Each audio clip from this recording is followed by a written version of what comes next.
Assalamualaikum warahmatullahi wabarakatuh. Selamat sore, salam sejahtera, sampurasun. Wargi Jawa Barat yang terhormat, masih di sekitar rencana pilkada atau pemilihan gubernur Jawa Barat yang semakin hari dinamikanya semakin hebat dan kita ikuti di media sosial. Tentu sungguh sangat mencengangkan kita melihat berbagai fenomena dan isu-isu yang dikembangkan yang mengarah kepada hal-hal yang destruktif atau yang kontraproduktif dengan apa yang sebetulnya menjadi sebuah tanggung jawab gubernur. Di pihak lain, ada yang mengembangkan suatu pola pendekatan budaya dengan memberikan stigma tertentu yang mengarah kepada bentuk-bentuk kemistisan, ya, mengarah ke hal-hal yang kurang rasional, bahkan membawa nilai kesundaan jauh ngawang-ngawang seperti dalam sebuah impian. Dan itu hal yang sebetulnya tidak sejalan dengan apa yang sebenarnya tentang warisan leluhur kita, tentang bagaimana nilai kesundaan itu untuk mengatur tentang bagaimana kita berhadapan dengan pencipta kita, yaitu hablum minallah, bagaimana kita melakukan hubungan sosial dengan sesama manusia yang disebut hablum minanas, dan bagaimana kita memperlakukan atau berhubungan dengan alam, ada yang disebut hablum minalam. Intinya bahwa itulah nilai yang sebenarnya diajarkan oleh leluhur kesundaan tentang bagaimana perilaku kita dalam kehidupan berbangsa dan bernegara. Tapi di pihak lain kita pun tentu mengetahui bahwa ada suatu counter gerakan bahkan secara terbuka dan terang-terangan untuk mendiskreditkan, bahkan menunjuk bahwa yang bersangkutan untuk tidak dipilih oleh satu keyakinan agama tertentu karena keluar dari norma-norma dan nilai-nilai satu pemahaman keagamaan. Lalu kemudian dikategorikan tentang kemusyrikan, tentang kekafiran, yang semua itu menjadi buihan isu di masyarakat yang tentu tidak memiliki relevansi dari peran hakikat peran daripada seorang gubernur atau pemimpin rakyat di Jawa Barat. Tetapi itulah fakta yang kita lihat di lapangan. Nah, saudara-saudara sekalian, melihat fenomena itu tentu kita khawatir ada sebuah resistensi ke depan bahwa gubernur atau pemerintah bukan mengurus tentang hal-hal yang menjadi tanggung jawabnya, tentang pelayanan, tentang memberikan perlindungan dan rasa nyaman serta rasa keadilan kepada warganya, tetapi akan berbuih untuk mengurus hal-hal yang sebetulnya tidak memiliki relevansi dengan pemerintahan. Di pihak lain kita tahu segudang masalah yang akan dihadapi oleh pemerintah Provinsi Jawa Barat ke depan. Misalnya dalam konteks yang sederhana saja, bagaimana semakin rusaknya lingkungan kita, alih fungsi lahan yang semakin hebat, tergerusnya hutan-hutan yang tinggal di bawah 20%, mengakibatkan banjir, longsor di mana-mana kalau musim hujan, dan kemudian kemarau seperti sekarang, kita mengalami sebuah kekeringan yang membusukkan lahan-lahan pertanian. Kita juga tahu bahwa sungai di Jawa Barat, khususnya di perkotaan, sudah bukan lagi sumber kehidupan, tetapi sumber bencana. Isinya adalah sampah, dan kita tahu divonis salah satunya sungai terkotor di dunia, dan itu mencoreng peradaban kita, dan harusnya itu menjadi sebuah introspeksi atau mawas diri dan merupakan sebuah evaluasi yang sangat prinsip dan signifikan. Nah, hal lain tentu yang kita rasakan yaitu masalah-masalah sampah. Dan masalah itu bukan hanya berada di Bandung Raya yang semakin hari semakin tidak menentu. Bahkan hari ini TPS Sarimukti sudah menjadi ajang konflik, bahkan bukan menyelesaikan, dan sudah bukan hanya lagi overload yang dulu hanya dipersiapkan sementara 4 tahun, sekarang sudah lebih daripada 20 tahun, dan kini masalah tersebut semakin tidak ujung menentu. Masalah sampah, masalah sederhana sebetulnya yang tentu harus disolusi dengan bagaimana sampah tersebut bisa diselesaikan di hulu secara mandiri oleh masyarakat. Dan itu adalah PR besar bagi seorang gubernur. Belum juga kita dihadapkan dengan masalah pendidikan. Contoh sederhana ketika kemarin masalah tahun ajaran, dan saya kira dengan sistem zonasi yang sangat meresahkan, bahkan tidak sedikit korban bapak-bapak akibat dimarahi oleh istrinya karena anaknya tidak bisa. Padahal persoalannya bukan di situ, tetapi belum adanya keseimbangan antara infrastruktur dan kualitas pendidikan yang belum merata. Bahkan pendidikan kita sekarang masih rata-rata di bawah SMP.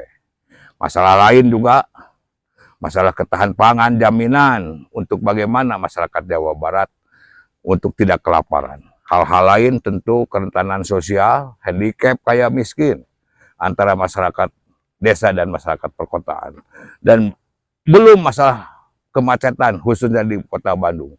Banyak juga masalah kehancuran lingkungan yang tentu harus menjadi perhatian utama.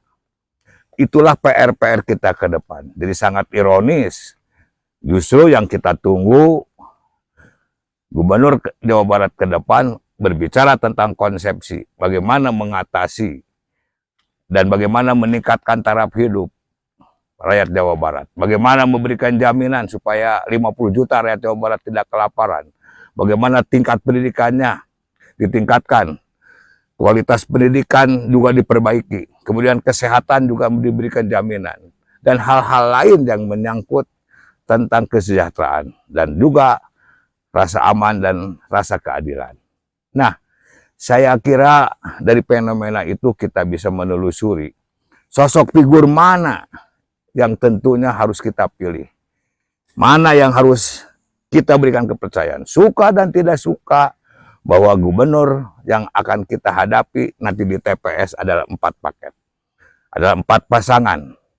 Ya, suka dan tidak suka. Ya tentu kita kalau bandingkan dengan daerah lain, betapa heroiknya, karena di Jawa Tengah misalnya ada mantan panglima, lalu berhadapan dengan jenderal lagi dari kepolisian, lalu di Jawa Timur ada mantan menteri lawan mantan menteri lagi, di DKI juga ada mantan menteri, ada Sidul anak Betawi, dan ada tokoh. Di Banten pun cukup fenomenal.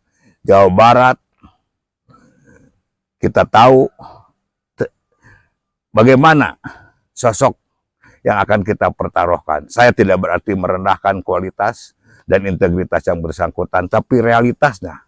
Dan yang paling miris dan menyesakan kita justru yang bergulir bukan hal-hal tadi tentang konsepsi dan solusi-solusi bagaimana visi dan misi gubernur ke depan. Justru yang ada adalah bentuk-bentuk pendiskreditan, saling fitnah, lalu bentuk-bentuk atraktif yang dipertunjukkan yang tidak ada relevansinya dengan pemerintahan. Nah, saudara-saudara sekalian, untung kita memiliki jalan tengah.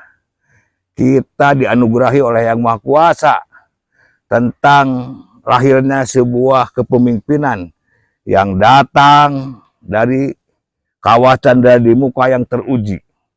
Ya, yaitu walaupun bagaimana Jawa Barat tidak bisa lepas dari tradisi dan warisan nilai tentang keislaman.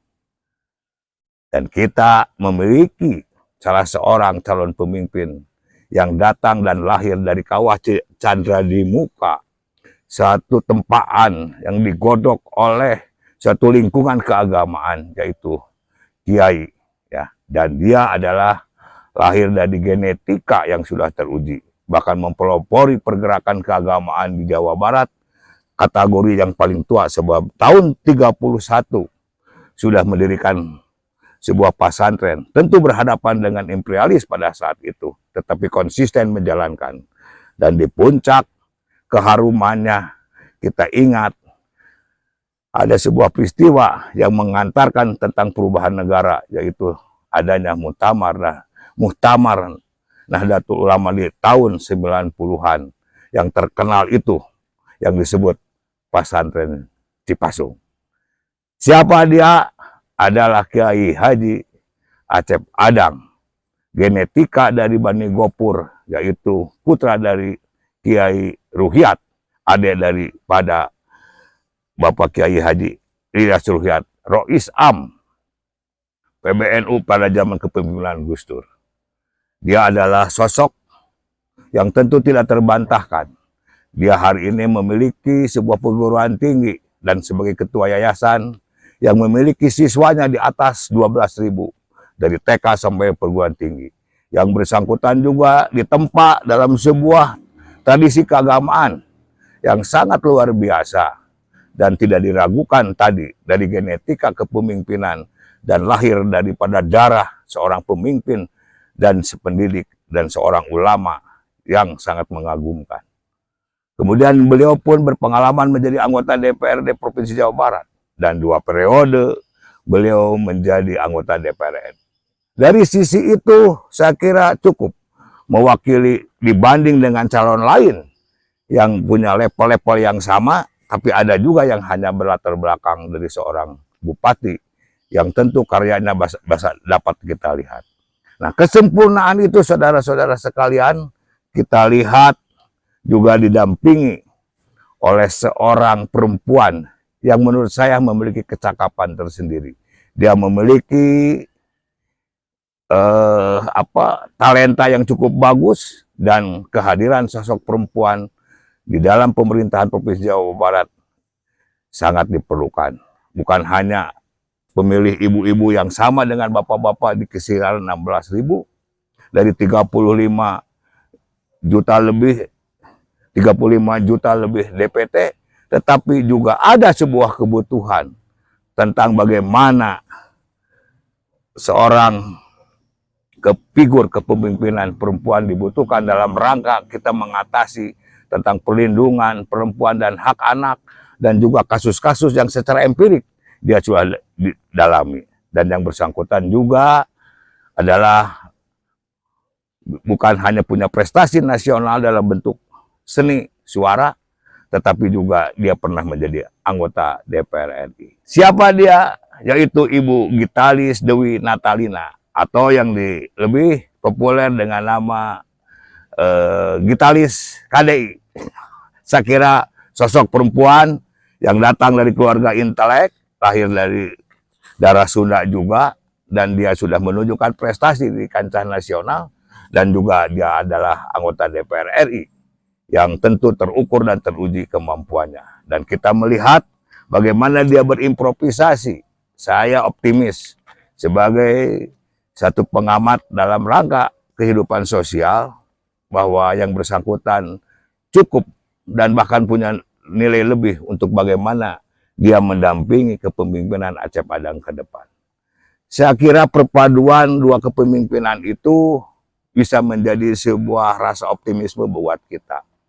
Dan kita tentu memerlukan sebuah harmonisasi, sebuah kenyamanan. Jadi seperti bagaimana juga kawan kami memberikan sebuah pemikiran dan masukan bahwa mari kita pilih pemimpin yang tidak menimbulkan dikotomi dan memelihara konflik-konflik dengan sebuah pemahaman stigma-stigma kebudayaan yang ngaco, yang keliru, dan juga kita tidak memiliki sebuah kemauan tentang bagaimana fanatisme suatu keyakinan yang akan dibawa kepada kancah pemerintahan. Tetapi yang kita inginkan adalah sebuah solusi atau kenyamanan, bukan konflik, bukan dikotomi, tetapi harmoni. Maka layaknya dalam sebuah rumah tangga, kalau harmoni itu harus lengkap. Ada suami, ada istri.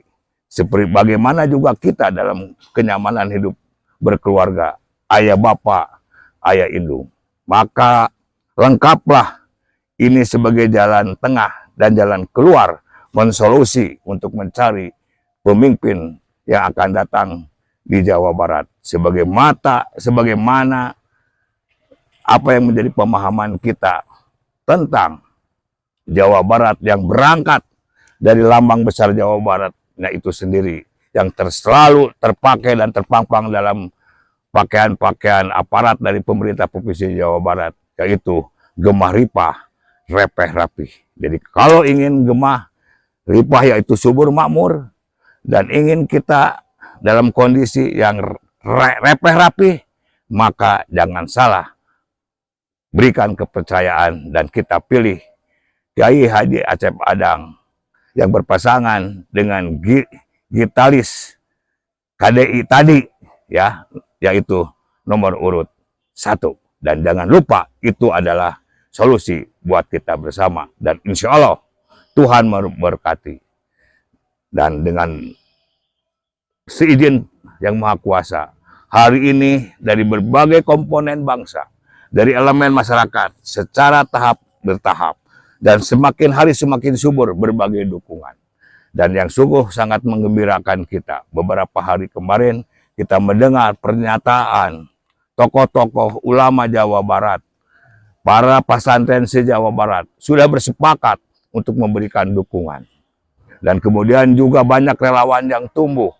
Dan kami dari komponen budaya, khususnya masyarakat adat, saya sebagai duta Sawala atau kesekjenan dari Dewan Kesepuhan Masyarakat Adat atau Barisan Olot, dan juga komponen para penggerak dan pemerhati lingkungan, pelaku ketahanan pangan, sudah mulai berkomunikasi dan siap untuk mengamankan dan memberikan dukungan kepada pasangan Jabar Bahagia nomor urut 1.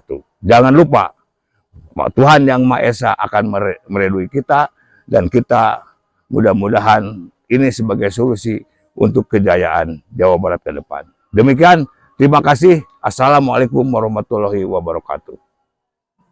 Sampurasun.